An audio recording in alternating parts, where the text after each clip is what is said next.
Por si no lo sabías, durante esta última década hemos estado viviendo en una economía zombie.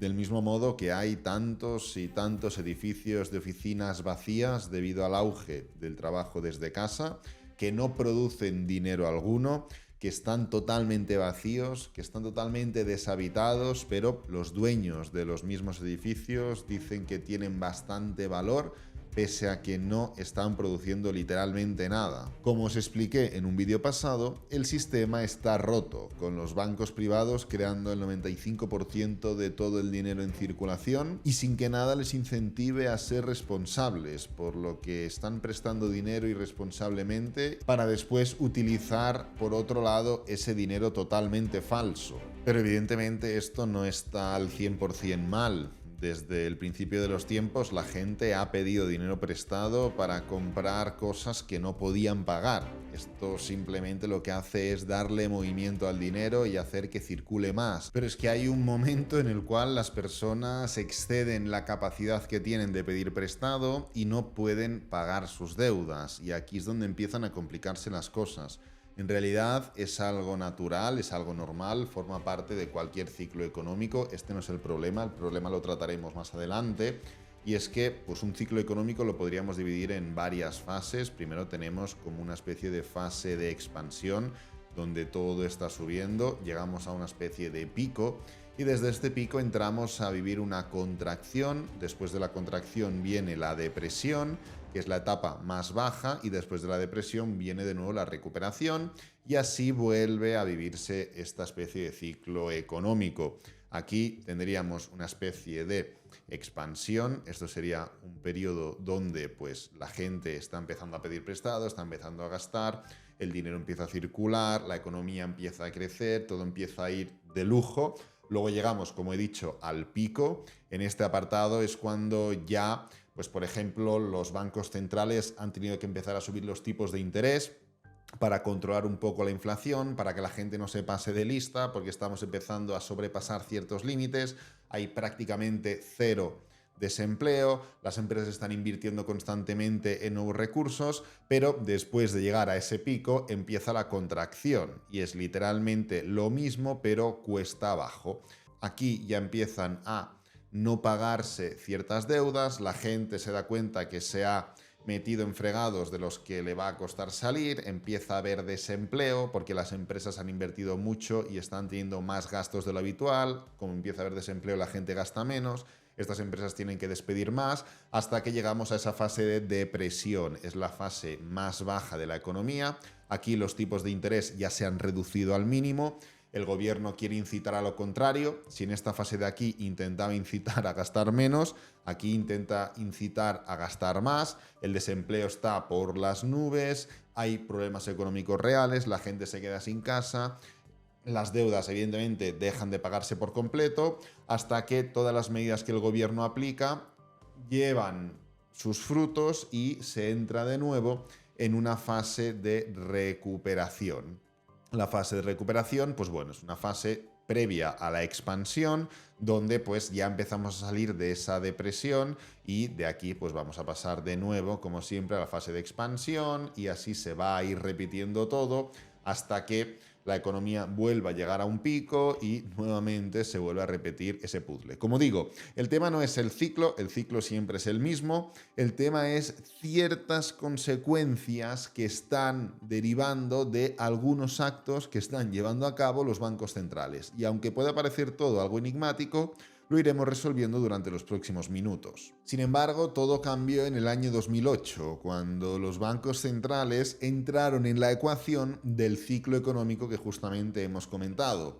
Hubo un momento del año 2008 donde la banca privada se dio cuenta de que habían prestado demasiado dinero que no se iba a poder devolver por parte de las personas que habían recibido esos préstamos y que entonces el sistema financiero en Estados Unidos y el sistema literalmente monetario de Estados Unidos estaba pendiendo de un hilo ante una hipotética, incluso probable, crisis financiera severa. Y como ya sabemos, a día de hoy y desde hace bastante tiempo, la economía de Estados Unidos es como aquel que dice la base y la estabilidad de la economía del mundo. Así que el hecho de que la economía estadounidense estuviera pendiendo de un hilo, provocaba por regla de tres que la economía mundial estuviera también pendiendo de un hilo. Pero es que esta vez todas las personas que están en el poder no quisieron enfrentarse a esa gran crisis financiera que daba la sensación que podía desarrollarse en Estados Unidos y por regla de tres en todo el mundo. Así que la Reserva Federal de Estados Unidos, es decir, el Banco Central de los bancos centrales, como aquel que dice, tendió su carta trampa con dos palabras: expansión cuantitativa o, traducido al inglés, quantitative easing. Pero, ¿qué significa todo esto? En el anterior vídeo os expliqué cómo los bancos privados crean dinero del aire cada vez que le prestan dinero a una persona. Para quien no se acuerde de esa explicación o para quien no viera el vídeo, abajo en el primer comentario fijado o descripción de este mismo vídeo vais a tener el enlace para ver ese vídeo y actualizar esa información. Pero es que por lo menos ese dinero está fundamentado bajo una futura promesa o compromiso de pago. Tú recibes dinero prestado, evidentemente, y te comprometes a devolverlo con un interés, etcétera, etcétera, pero te comprometes. Pero es que lo grave viene aquí, y es que los bancos centrales literalmente pueden crear dinero de la nada y el deudor no tiene que estar de acuerdo. El deudor siendo las futuras generaciones que tienen que pagar esta deuda a través de impuestos o a través de inflación. Y este dinero que se crea de la nada lo utilizan para comprar bonos de tesorería u otros activos como por ejemplo acciones en los mercados que les dé la gana. Y esto sirve literalmente para hacer ver que no hay ningún problema en la situación económica, para ellos mismos comprar y levantar la economía y que dé la sensación de que todo está funcionando correctamente, levantando de algún modo la economía o reviviéndola como si fuera un zombie. De hecho, si venimos aquí, lo que puedes comprobar es un gráfico de los activos totales de la Reserva Federal. Pues bien, durante el año 2008 puedes darte cuenta cómo se formó ese gran incremento a finales del año 2008. ¿Esto qué es? Esto es la Reserva Federal de Estados Unidos levantando la situación económica. Y es algo que hemos visto en muchos momentos de la historia. De hecho, en el año 2020, cuando vivimos lo que vivimos, ocurrió literalmente lo mismo. Nos pusieron en casas, nos confinaron, evitaron que se abrieran comercios, evitaron que pudiéramos gastar, ir de viaje, consumir. Pero no se dejó de consumir al 100%, ya que lo que hizo la Reserva Federal de Estados Unidos fue imprimir 3 trillones de dólares, meterlos en la economía y empezar a comprar cosas. Y al comprar estas cosas, lo que hizo fue que se formara ese gran movimiento alcista que se ha estado formando hasta prácticamente a día de hoy. Pero esto realmente es simplemente una solución inmediatista que evita que la economía colapse a corto plazo. Lo que genera es, de algún modo, sacrificar la prosperidad a largo plazo, ya que una vez ocurrió lo que he comentado que ocurrió, ¿qué es lo que vivimos, por ejemplo, en Estados Unidos? Una de las inflaciones más grandes de la historia, llegando incluso al 9,1% de inflación. Si echamos el gráfico para atrás, nos damos cuenta de que estamos hablando de datos inflacionarios que no se veían desde el año 1980. ¿Esto por qué es? Esto es simplemente debido a las medidas económicas que se tomaron, donde literalmente fue la propia Reserva Federal de Estados Unidos, el banco central más grande del mundo, el cual resucitó la economía en un momento realmente complicado. En 2020 fue el último momento y en 2008 fue el antepenúltimo gran momento. Para ver un ejemplo concreto y más detallado de todo esto, solo nos tenemos que ir a Japón. Japón fue el primer país en introducir la expansión cuantitativa en la década de los 90 para intentar salvar también su economía, como ocurrió en Estados Unidos y en tantos otros países del mundo. Normalmente vemos que la economía tiende al alza. Pese a esos ciclos económicos alcistas y bajistas, la economía tiende a expandirse. Pues bien, como puedes ver en este gráfico, la economía de Japón se ha mantenido en el mismo lugar desde el año 1990. 3 décadas enteras de estancamiento que contrastan con las últimas décadas, por ejemplo, de Alemania, como estás viendo en esta línea de color negro. Evidentemente, esto no indica que todo el rato haya estado cayendo o moviéndose en horizontal. Ha tenido grandes movimientos alcistas, aquí lo puedes ver, y grandes movimientos bajistas, pero después de prácticamente 3 décadas, seguimos en el mismo punto. Y con esto Japón ha tenido una de las tasas de suicidio y depresión más grandes de todo el mundo. sin mencionar, por ejemplo, la baja tasa de natalidad, lo cual indica que los propios ciudadanos de Japón no creen en un futuro demasiado esperanzador y prefieren no tener descendientes. Pero bueno, volviendo a Estados Unidos, en el año 2008 se decidió seguir el mismo modus operandi que en Japón y se inundó la economía estadounidense de este dinero falso y manchado. Los bancos privados fueron salvados por el propio gobierno debido a sus actos irresponsables en cuanto a los préstamos, y el mismo gobierno asumió esa deuda del banco privado que tenía en referencia a las personas a quien les había prestado demasiado dinero. Pero claro, si analizamos un poco la situación, que el gobierno asuma la deuda significa que no es que la pague el gobierno o el banco, sino que la paga el ciudadano. Recuerda que no es el gobierno quien mantiene al ciudadano, sino que es el ciudadano quien mantiene al gobierno a través de los impuestos. Dicho esto, como puedes comprobar y como consecuencia de esta increíble expansión cuantitativa, los balances de los bancos centrales, aquí los podemos ver, el de Canadá, el europeo, la Reserva Federal de Estados Unidos, el Banco de Inglaterra y el Banco de Japón, pues los balances de los bancos centrales de todos y cada uno de estos países o regiones han ido creciendo y saliéndose totalmente de control. Nos vamos a focalizar en lo que ocurrió en el año 2008. Fijaros cómo los bancos centrales incrementaron esos balances de forma increíble y han ido subiendo y subiendo y subiendo y subiendo. Aquí tenemos fecha hasta el año 2020, es simplemente lo que nos interesa en el año 2008, pero ¿qué ha ocurrido en el año 2020? Mismo movimiento agresivo, ya que lo hemos visto en el gráfico que hemos comentado anteriormente. El resumen de todo esto: es el banco quien está levantando la situación económica en todos y cada uno de los países. Como puedes ver, a partir del 2008 los bancos centrales se volvieron locos y comenzaron a comprar un montón de activos. Tanto así, por ejemplo, que el Banco Central de Japón es dueño del 80% del mercado de acciones japonés. Una completa locura.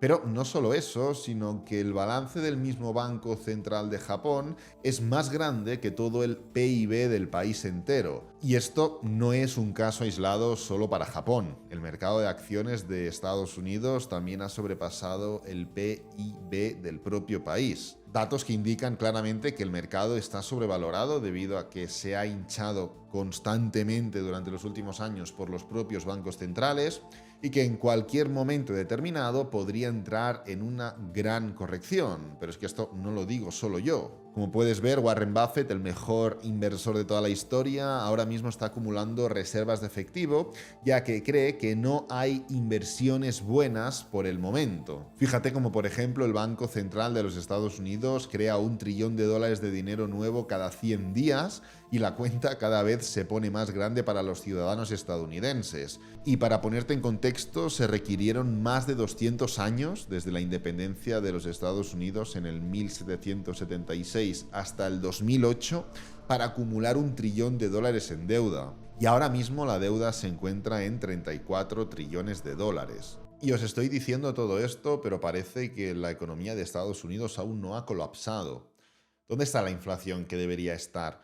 Sí que es verdad que ha estado pasando, pero no ha afectado como debería haber afectado porque aún no ha atacado los productos del día a día. Pero es que este tipo de medidas no solo afectan a que la economía no puede expandirse con claridad y determinación a largo plazo, como ya hemos visto, sino que también, como ya hemos visto anteriormente, generan un efecto inflacionario, así que es doble deuda para nosotros mismos. La inflación la podemos encontrar en muchos ámbitos de nuestra vida, pero afecta sobre todo al mercado de acciones y al mercado inmobiliario. Y realmente, con los precios subiendo cada vez más, nadie quiere comprar una casa. Fíjate que los únicos que están comprando casas son precisamente las instituciones que recibieron dinero gratis del Banco Central, haciendo que el precio aún suba más. Y la persona promedio cada vez se aleja más de su sueño de poder ser propietaria de una casa. Sueño que no es que sea utópico, es que es la base. ¿Dónde vas a dormir? ¿Dónde vas a vivir? ¿Dónde vas a proteger a tu familia? Pues necesitas tener una casa. Y el futuro en este sentido no parece demasiado esperanzador, no nos vamos a engañar, pero ¿qué podríamos hacer al respecto? De entrada, no te endeudes, no entres al trapo y te pongas a jugar a lo que quieren estas instituciones y bancos que juegues. Céntrate en desarrollar habilidades que puedas monetizar por tu cuenta sin depender de otras personas. Si quieres realizar algún tipo de inversión y no has invertido ya en las caídas que hemos estado teniendo estos años atrás, puedes focalizarte en criptomonedas, oro, etcétera, etcétera. Es decir, activos que no forman parte de este sistema que tenemos tan corrupto y que manipula constantemente lo que quiere, cuando quiere y como quiere, como sí que ocurre con el mercado de acciones y con el mercado inmobiliario. La única actividad que realmente recomendaría llevar a cabo, ya que independientemente de lo que esté ocurriendo con el mercado vas a poder ganar dinero, es el trading. A través del trading vas a poder determinar cuándo es el mejor momento para comprar, ponerte en largo, o cuál es el mejor momento para vender, poniéndote en corto, pudiendo elegir la temporalidad en cuestión de minutos, cuestión de horas, cuestión de días, semanas, meses, lo que a ti te dé la gana. No vas a estar bloqueando tu dinero para hacer que la inflación lo esté moviendo a su gusto. No vas a posicionarte a que la economía tiene que ir sí o sí hacia arriba o tiene que ir sí o sí hacia abajo. Pase lo que pase, vas a poder estar generando dinero. Es la única actividad que realmente considero que es de alto valor, pase lo que pase con el mercado. Recuerda que abajo en el primer comentario fijado y en la descripción de este mismo vídeo no solo encontrarás el primer vídeo donde te explico cómo y por qué los bancos privados están generando dinero de darte dinero prestado, eso lo explico allí, sino que también encontrarás otros enlaces de interés como cursos, tutoriales, formaciones, estrategias de trading, de inversión, todo contenido 100% gratuito para que sigas formándote en el mundo de la inversión y del trading sin necesidad de gastar tu dinero. Este vídeo lo voy a dejar por aquí, espero que te haya gustado, que te haya servido, que es lo importante. Si es así, dale me gusta, suscríbete, compártelo con amigos, con la familia y nos vemos en el próximo vídeo. Adiós.